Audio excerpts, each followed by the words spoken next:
యోసేపు తన దగ్గరకు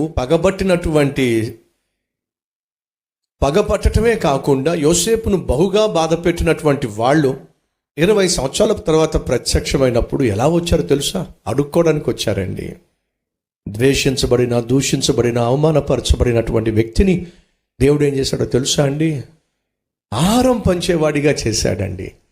ఆశీర్వాదాన్ని పంచేవాడిగా చేశాడండి. అమ్మ సహోదరి, సహోదరుడా, నేను ద్వేషించేవాళ్ళు, దూషించేవాళ్ళు, నేను చూసి హేళన చేసేవాళ్ళు, చిన్న చూపు చూసేవాళ్ళు, తగ్గించి మాట్లాడేవాళ్ళు, దానికి కారణం ఏమైనా కావచ్చు. నీ కులాన్ని బట్టి తక్కువ చేసి మాట్లాడవచ్చు, నీ రంగును చూసి తక్కువ చేసి మాట్లాడవచ్చు, నీకు పెద్దగా చదువు లేదు కాబట్టి దాన్ని బట్టి తక్కువ చేసి మాట్లాడవచ్చు, నువ్వు సన్నగా బక్కగా లేక లావుగా ఉంటావు కాబట్టి దాని గురించి, లేదా కట్నం తీసుకురాలేదని చెప్పి దాని గురించి, దేని గురించి నువ్వు అవమానపరచబడుతున్నావో, లేక అంగవైకల్యము అని చెప్పి, నత్తి అని చెప్పి, గర్భఫలం లేదని చెప్పి, పిల్లల్ని కనలేదని చెప్పి నిందించే, బాధించే, వేధించే వాళ్ళ చుట్టూ చాలామంది ఉండుంటారు కదా.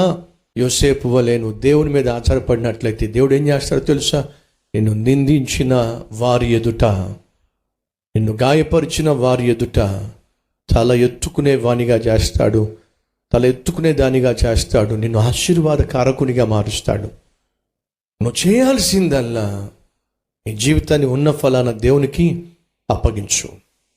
కష్టమైనప్పటికీ, నష్టమైనప్పటికీ, నీ చుట్టూ పరిస్థితులు నీకు వ్యతిరేకంగా ఉన్నప్పటికీ నీ విశ్వాసాన్ని మాత్రం విడిచిపెట్టదని ప్రభువు పేరట మనం చేస్తున్నాను.